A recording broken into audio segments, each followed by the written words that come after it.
Hello viewers, welcome to this next lecture of a series of lectures on solid state. In today's session, I will talk about the internal structure of crystalline solids, wherein I will try to focus on the concepts of lattice and the unit cell. What basically I am going to do is, I will start by reviewing what we did in the previous session. Thereafter, we will talk about what are ordered arrangements and how do we represent them. In this process, we will try to work out what is the meaning of a lattice and all.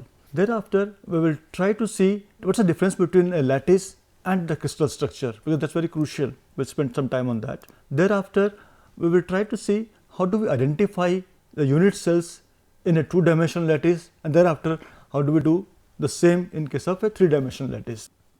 Thereafter, we will try to sum up what we do in today's session. So, that is how the session has been planned. Let us make a beginning by recalling what we did in the previous session. In the previous session, we discussed about the different physical states of matter and their interconvertibility. That is how we began with, and we try to talk about solid state as one of the states of matter. Thereafter, we outlined the characteristics of crystalline solids, followed by the classification of the solids in terms of the species which constitute them and the forces of interaction between them. This was followed by kind of a general description or explanation of the laws of crystallography, and we did try to outline the significance of each one of them, that is the Steno's law and then thereafter Hoyle's law. So, let us now start with understanding what are ordered arrangements and how do we represent them. Before we move further, let us try to recall what Hoyle said in his law. He said that the outward symmetry of a crystal implies that there is a highly ordered internal structure, and then in the process he proposed the existence of a small unit which can build upon to give you an external symmetry there. Let us explore some ordered arrangements.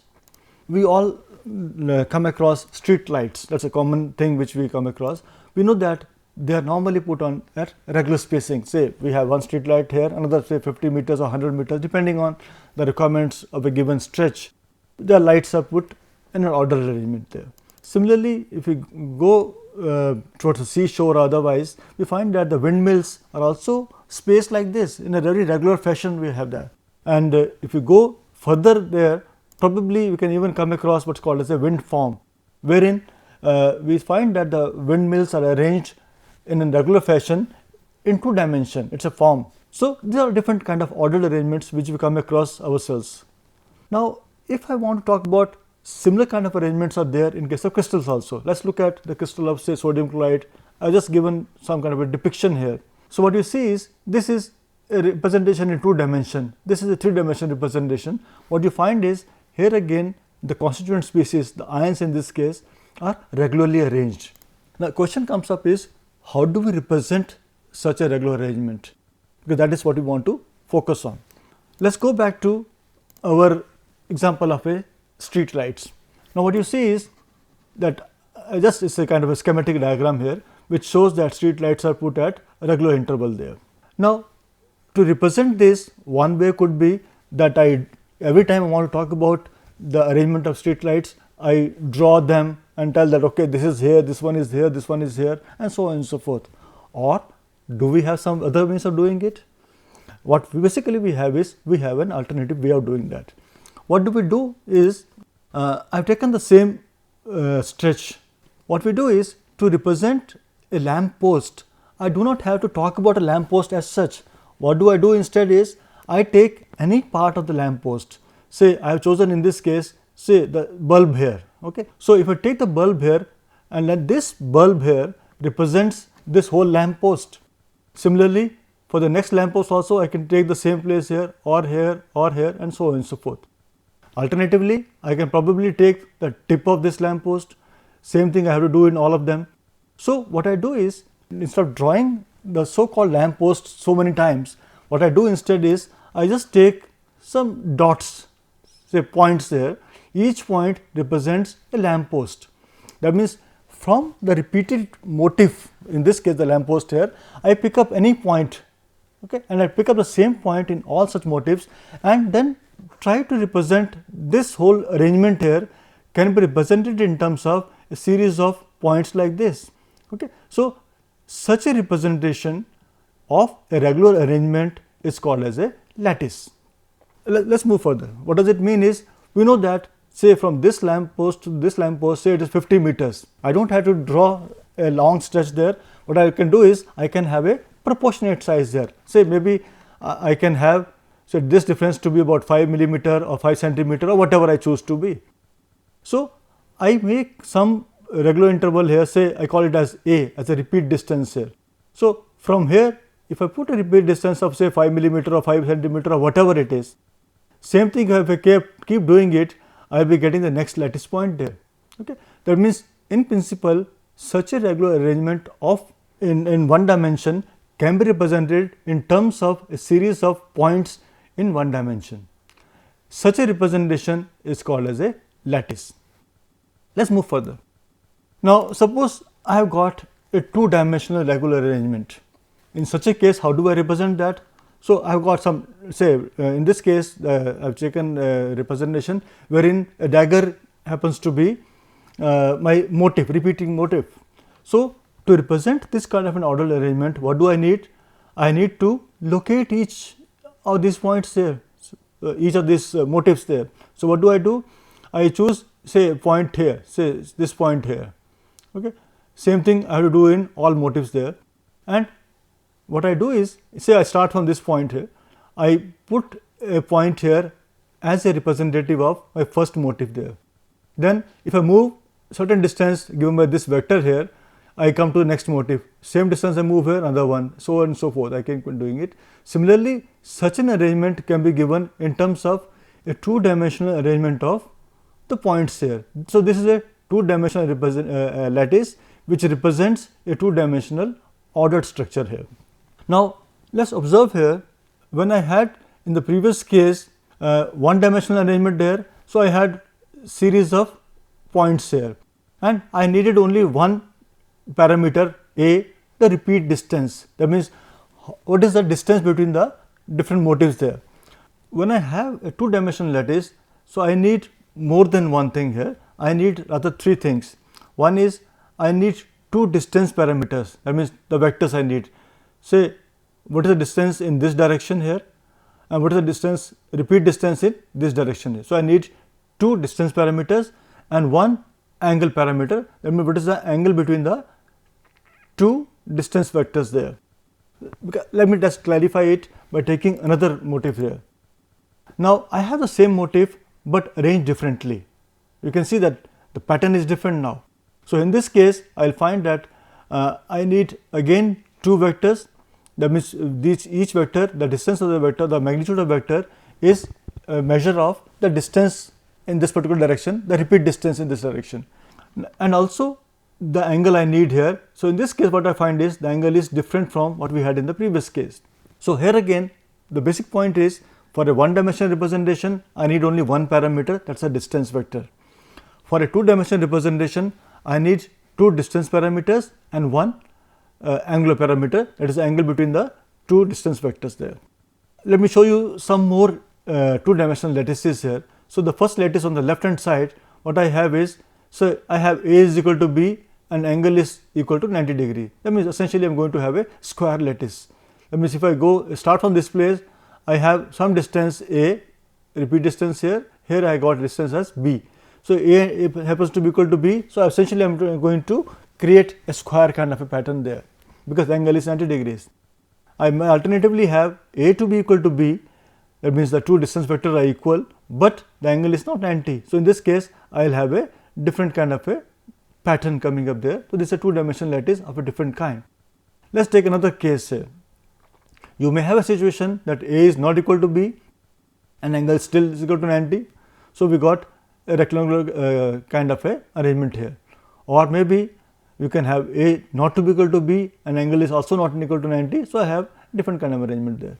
So what we have done so far is, we have seen that a lattice essentially is a representation of an ordered arrangement.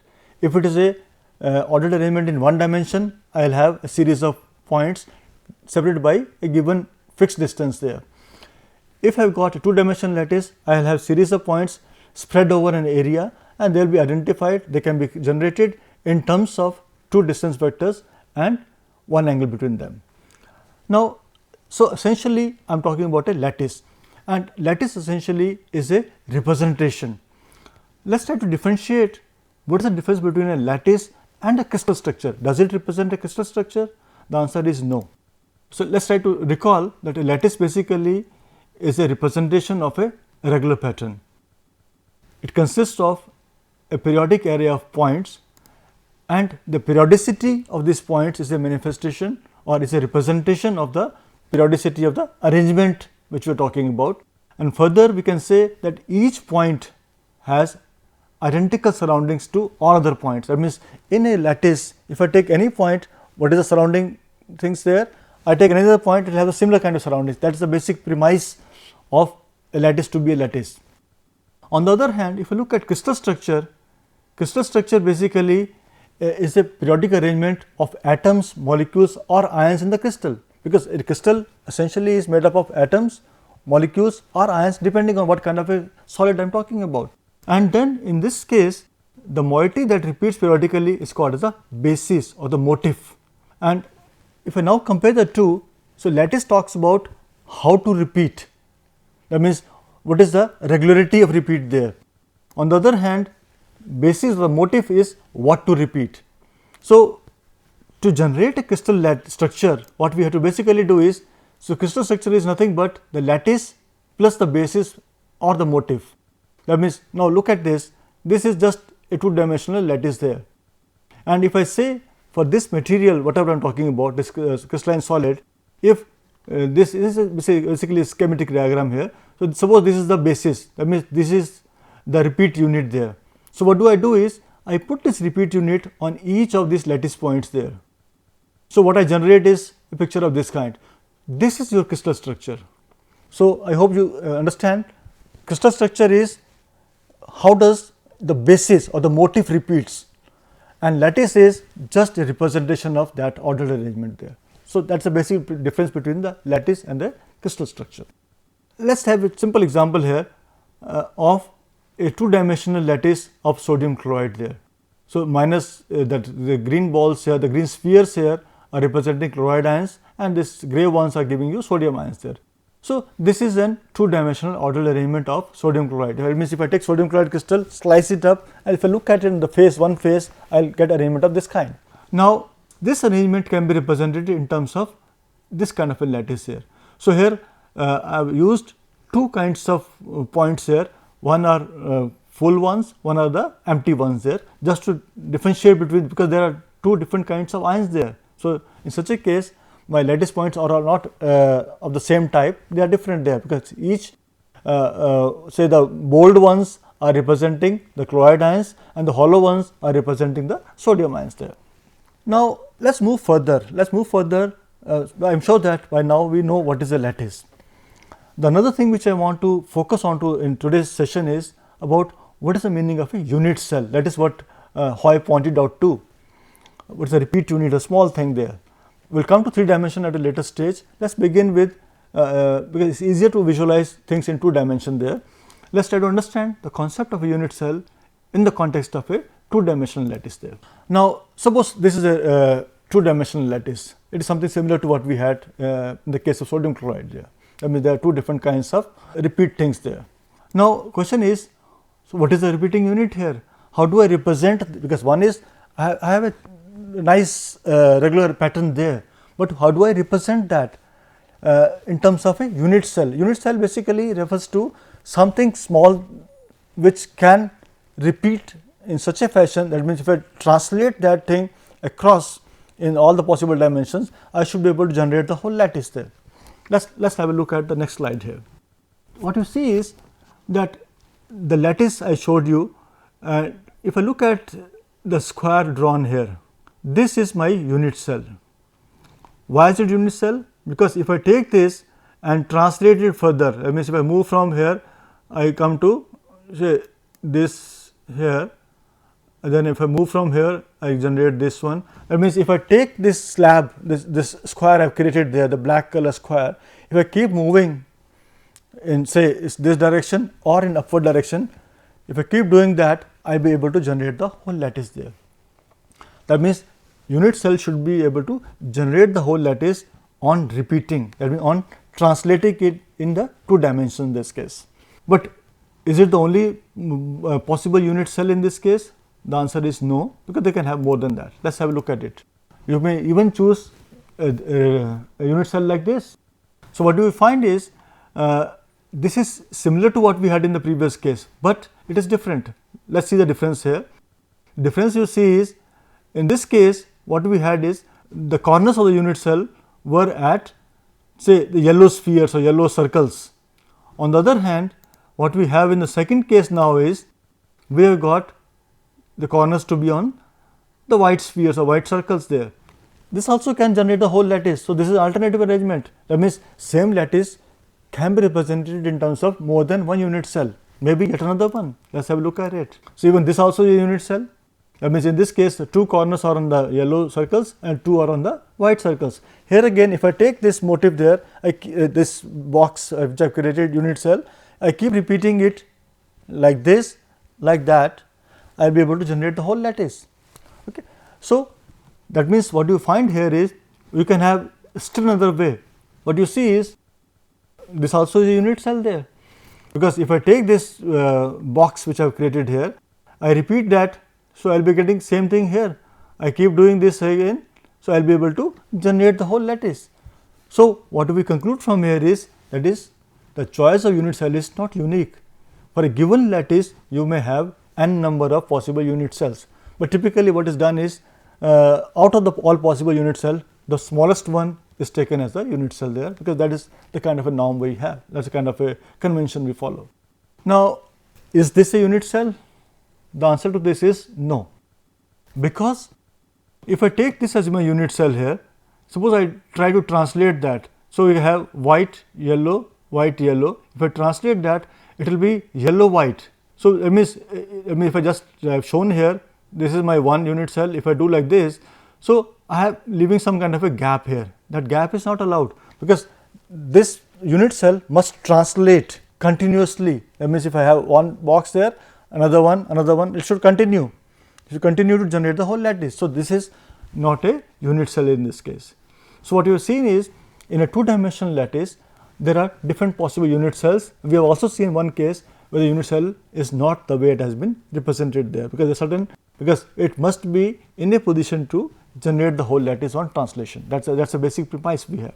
Thus, we can conclude that a unit cell of a lattice is that the small part of the lattice which, when repeated through space without rotation, gaps or overlaps, reconstructs the whole lattice. That is the way we will define a unit cell, because it is easy to do in 2 dimensions. That is why we have done it here.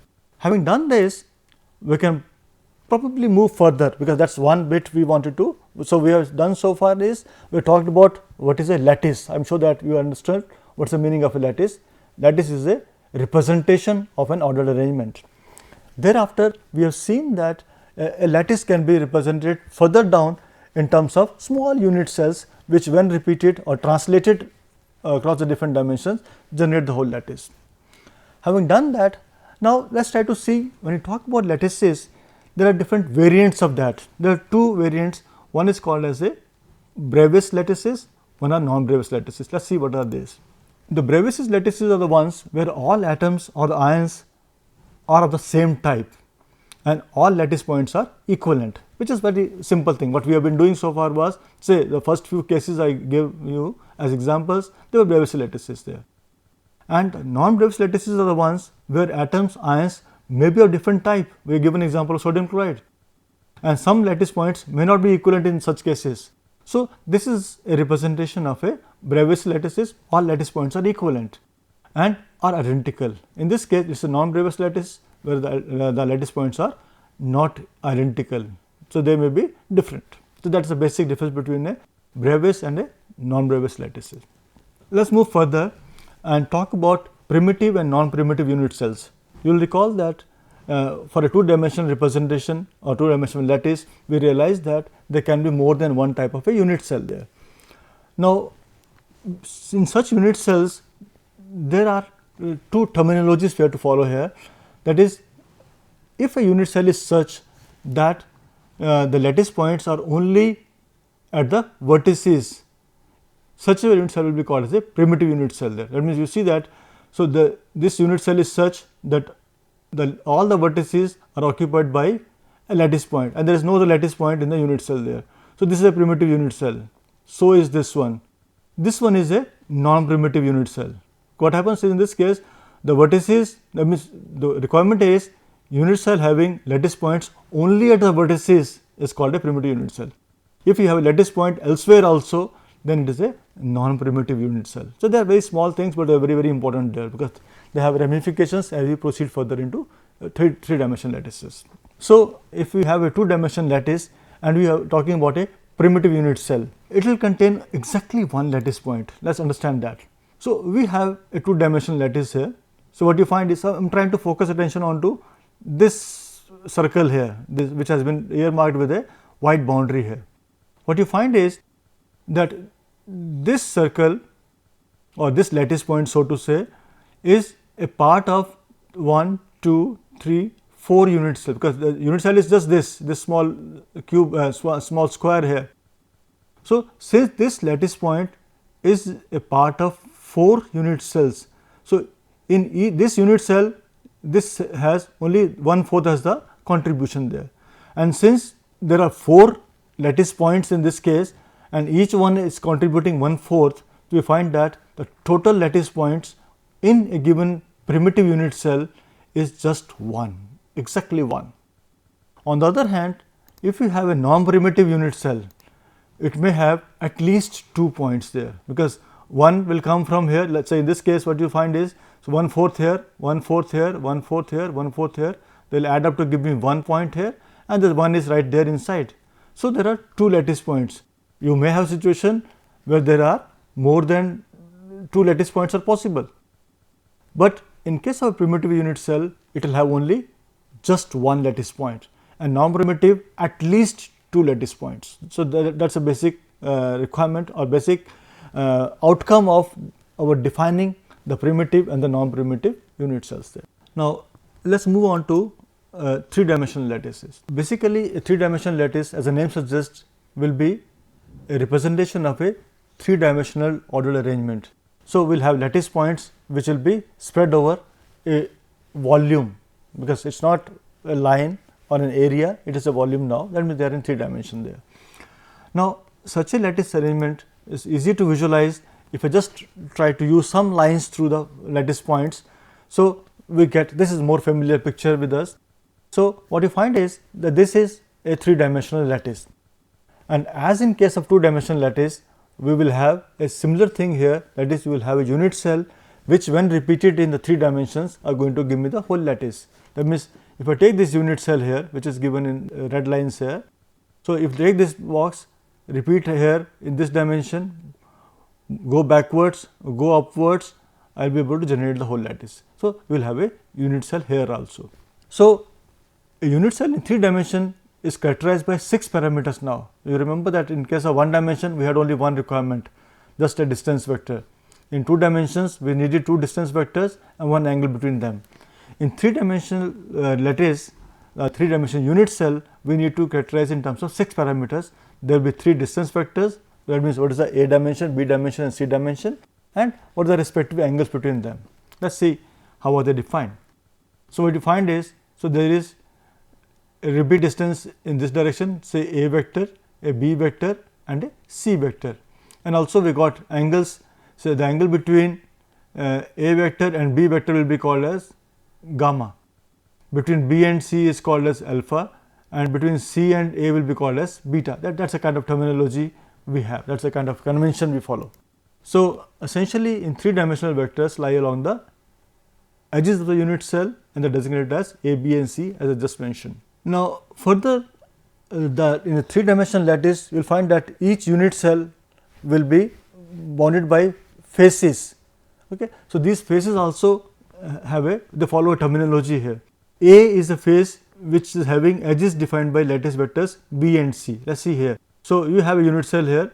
So you have the vector B and C. So any face which is created by these 2 vectors will be my A face. So that is because typically what you see is, you see that A, B, C, alpha, beta, gamma. So A phase will be between B and C, B phase will be between A and C, and C will be between A and B. Okay.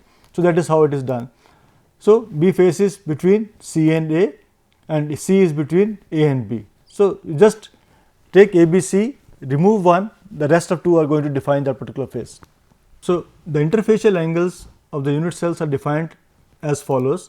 That means, angle alpha is the angle between the two edges B and C, beta is between edges A and C, and gamma is between edges A and B.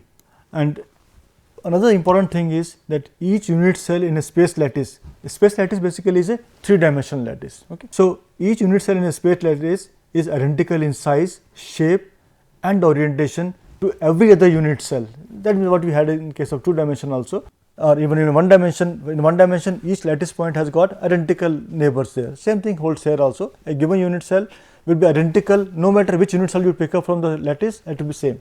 Okay. So, that is the meaning of this statement here. Now, this is important here. The translation of a unit cell along the 3 dimensions generates the whole lattice. Let us understand this. I take a unit cell, I translate it along say A direction. Okay. So, what I get is a row. I take this row and then translate it in the 2nd dimension, the B dimension. I generate a layer. I take this layer and go in the C direction. I generate a whole 3-dimensional lattice. So, that is the kind of relationship between the unit cell, a row, a layer and the whole lattice there. Now, let us see what have we done in this whole session. Let us try to summarize that in terms of a picture. You have a small unit cell builds up a space lattice, and if I take the space lattice and all lattice points, I substitute with the suitable motif, I will get a crystal structure, and the crystal structure when grows to give me the crystal I am talking about. So, the kind of relationship, because what we are trying to do is, we have talked about crystals in the previous session, we have seen a lot of crystals with us. So, if you just go deep into that, if I suppose I can somehow zoom into a crystal. So, what I am going to see at the molecular level is something here, and this actually is something which was proposed by Hoy.